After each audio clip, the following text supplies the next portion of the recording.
Just for the easy money, but otherwise I'm moving on to Khabib. I already got my mind set on that one. That's the one I'm looking for. You know, these dudes, they underestimate my strength, my wrestling, and my movement. You know, they think I'm a stupid fighter out there that I'm just come. I think he thought that I was just going to come out and bulldoze and push forward. But you see, I was on my toes. I was moving, set the distance real well.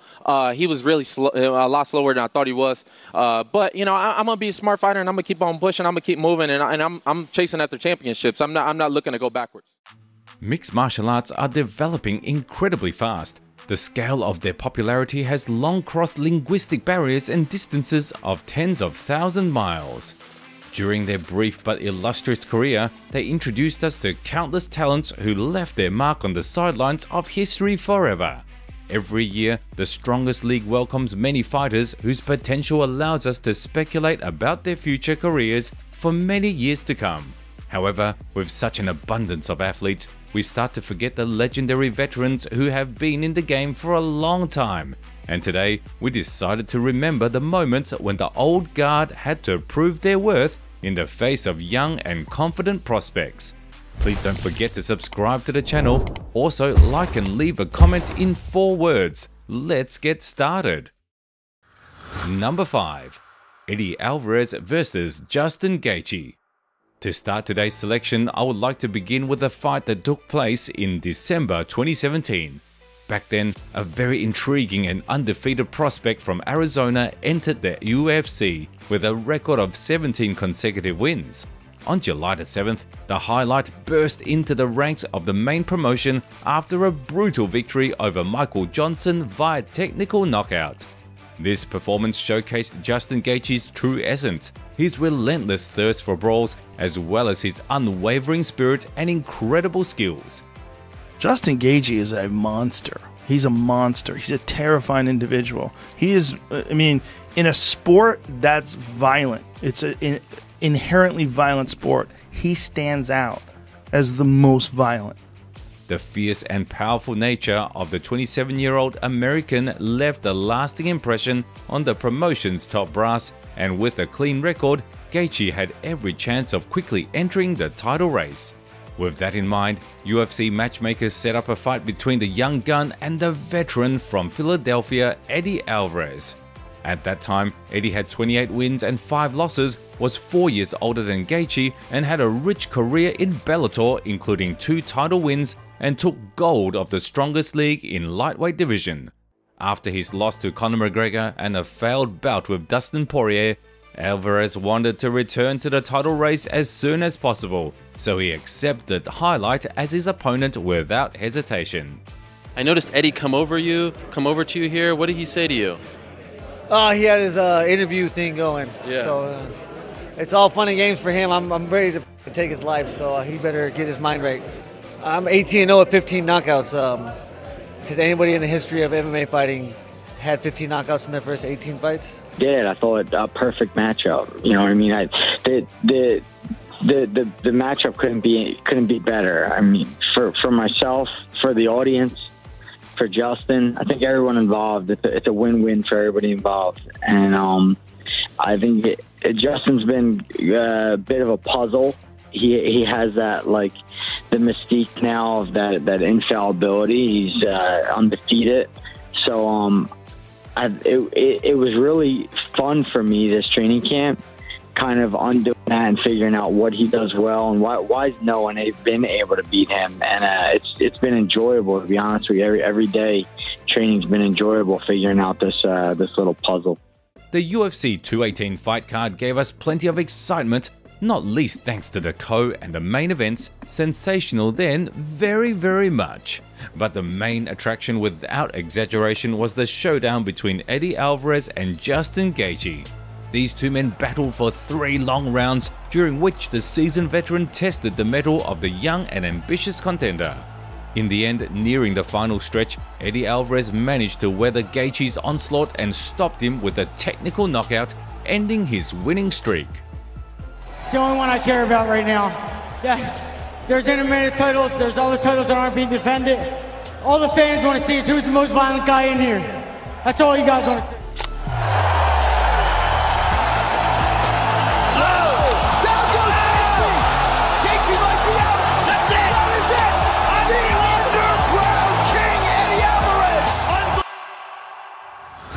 Number 4. Jorge Masvidal versus Darren Till. Next up is the fight that allowed the entire MMA world to find out who Jorge Masvidal truly is.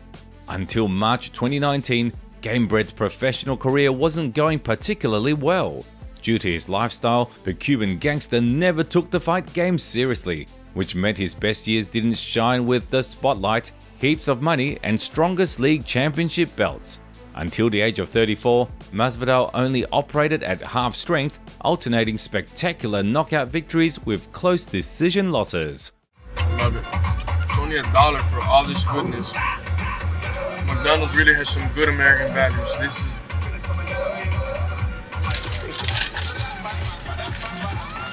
And people always ask me, like, you really eat like that? Like, yeah, man.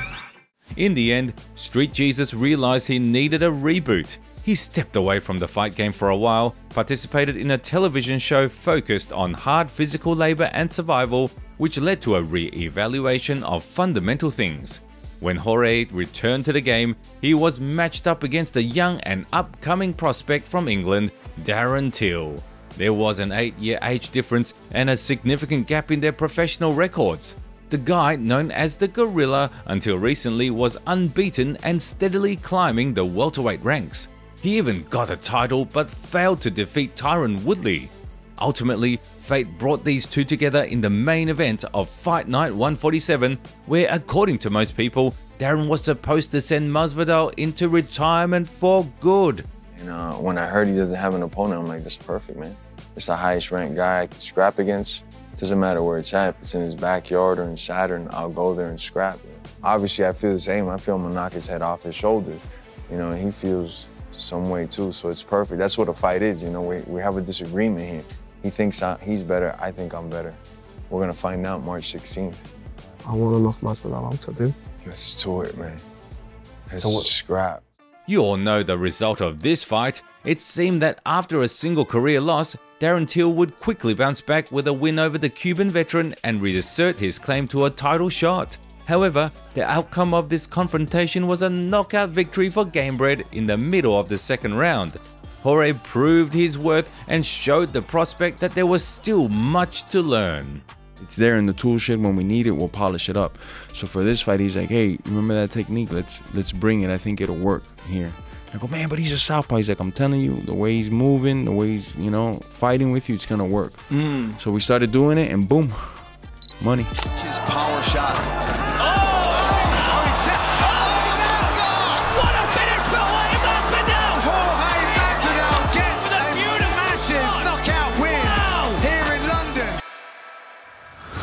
Number 3. Bobby Green versus Grant Dawson. Next, we will tell you about a relatively recent case. On October the 7th, 2023, a 29-year-old prospect from Wisconsin set his sights on the top 15 in the lightweight division. By that time, KGD had a record of 20 wins and 1 loss and had been fighting under the banner of the strongest league since 2017, where he had not tasted defeat. In July, Dawson defeated Damir Ismagulov by unanimous decision and made his mark once again. What's next is either a big name or a big rank. So if it's Tony Ferguson, that's a go because it's a big name. If it's Beneil Dariush, that's a go because it's a big rank. Whoever it is, I am here to tell you guys, I am one of the best in the world. Islam Makhachev, you are the GOAT, but I am your replacement. However, he had not yet reached the title shot as decided by the promotion, and it turned out to be a wise decision. The next opponent for the young fighter was the experienced and always dangerous 37-year-old veteran Bobby Green. I think 5 rounds helps me more than it helps Bobby Green. I'm not expecting him to necessarily slow down a bunch, but I just feel like I'm used to wrestling for 25 minutes. I don't think he's used to wrestling for 25 minutes. So if I can get him in scrambles early, I think that's what's going to be the difference later on in the rounds.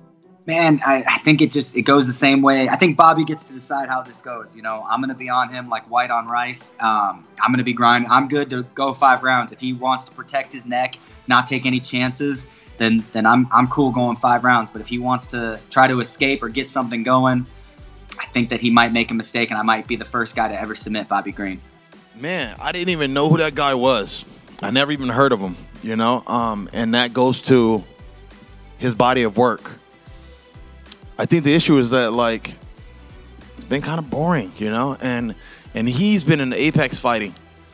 But had he been around these crowds, he would already feel the pressure from the crowd. They would let him know, we don't really like to see what you're doing, you know? Even though sometimes he's got some finishes, so it's like, cool, yeah.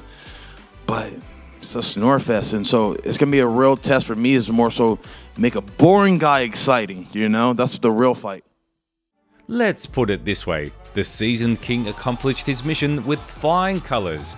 He didn't just defeat the young favorite, Bobby knocked out Grant Dawson in the first round and made it clear that the young man wasn't ready for top-level competition. I never knew what it was going to play out like. I never asked myself anything. I thought we were going to be having a grueling fight. I was going to be able to show, like, people think, like, you could just take me down. Like, I'm just going to grab him. I'm just going to take him down. Like, my wrestling's good, kid. My wrestling's really good. But I just have, like, since I had the stupid bad taste in my mouth with that one fight that I did, that everybody assumes you can't wrestle. So I wanted to be able to show that part of it, that we came well prepared. But I think that he was trying to let me know that, like, oh, he's a tough guy, you know, he's tough. And that was the bad mistake I think he made, instead of just sticking to his game plan more. So I kind of, like, and I said something to him, he was talking to me in the background. I was like, interesting. I was like, because I see what you're trying to do. You're trying to let me feel like, oh yeah, oh, I'm gonna hit you, I'm gonna hit you. I'm like, oh, okay, interesting. Bow, oops. Referring to people. Oh my God, it's over. Oh my goodness, Bobby got him. Bobby it's Green. Over. He's done it. Oh my goodness. Green has done it. It's over. He got the opportunity. Number 2. Tony Ferguson versus Kevin Lee. This case is well known to you, at least if you watched the documentary film about Tony Ferguson on our channel. By October 2017, the legendary lightweight was moving towards the most coveted goal in his life, becoming the UFC champion and holding the strongest league's belt. At that time, the 33-year-old El Cucuy was on a 9-fight winning streak and desperately wanted a title shot. The organization took into account the state of the division and the temporary absence of Conor McGregor, who was still holding the gold while competing in a different discipline. Khabib Nurmagomedov was sidelined due to injury, and the division was under the control of the Boogeyman. He had the opportunity to claim the interim championship at UFC 216, and his opponent was a 25-year-old prospect with a 5-fight winning streak who already considered himself the new notorious Kevin Lee.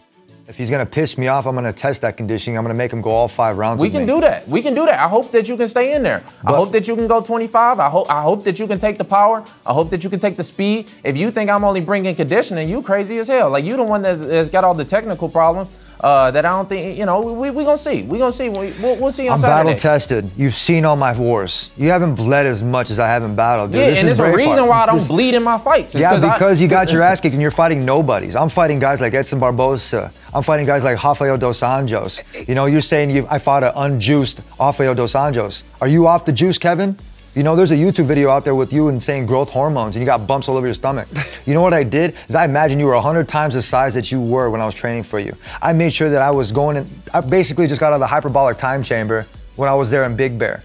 You have no idea the kind of person I am and what you're dealing with, dude. You can talk as much as you want, but at the end of the day, I'm gonna TF you, and that's technical fault. That's a Tony Ferguson fucking finish. Despite his veteran status, the peak version of Tony Ferguson outclassed Kevin Lee, delivering a valuable lesson over 3 grueling rounds, ultimately wearing him down and submitting him with a triangle choke.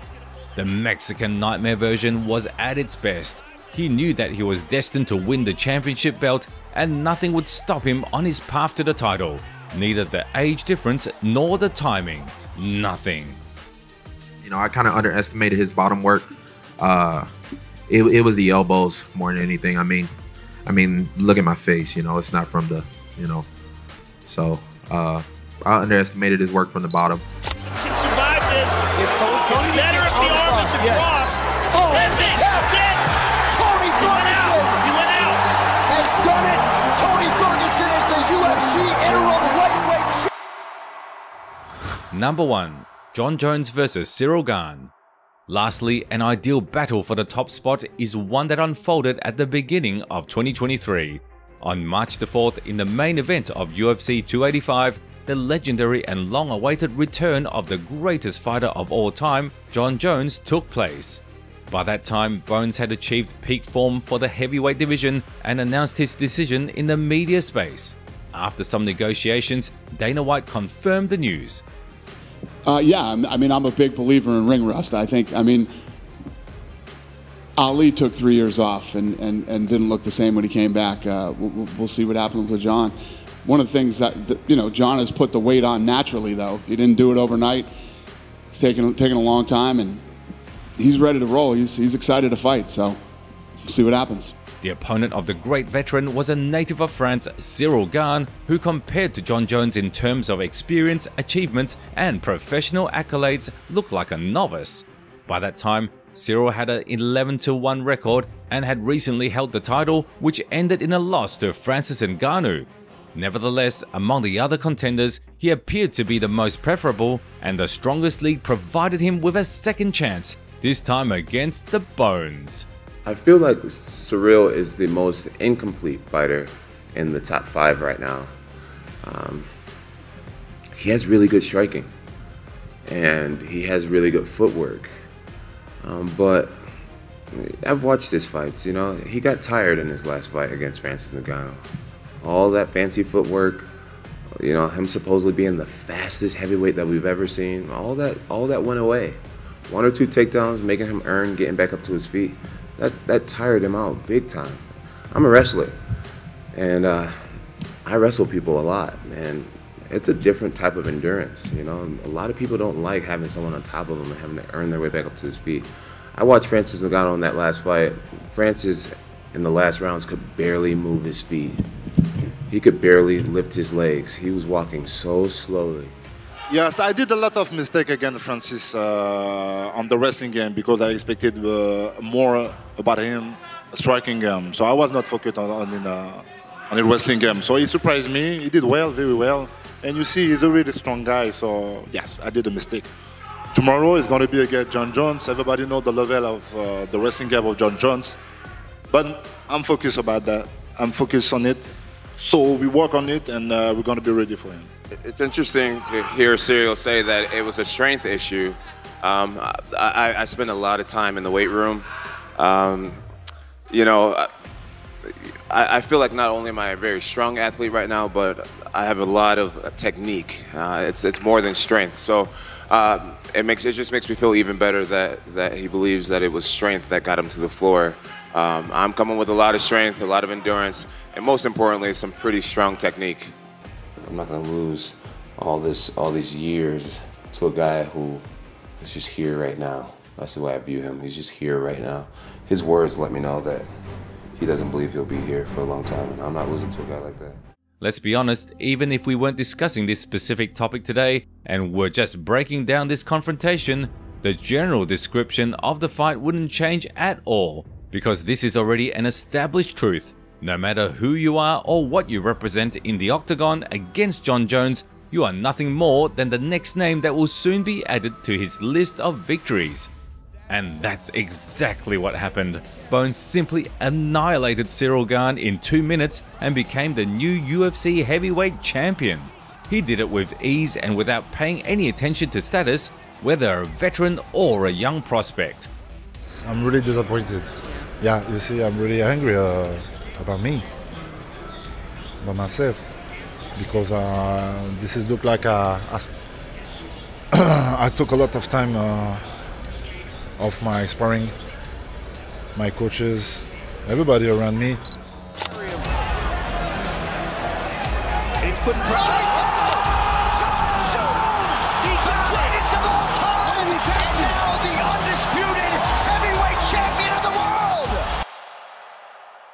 Share your opinion in the comments under this video. Don't forget to subscribe to the channel to stay updated on new videos, and of course, leave a like if you enjoyed this video. Share your thoughts on the upcoming Jon Jones vs Stipe Miocic fight. See you soon.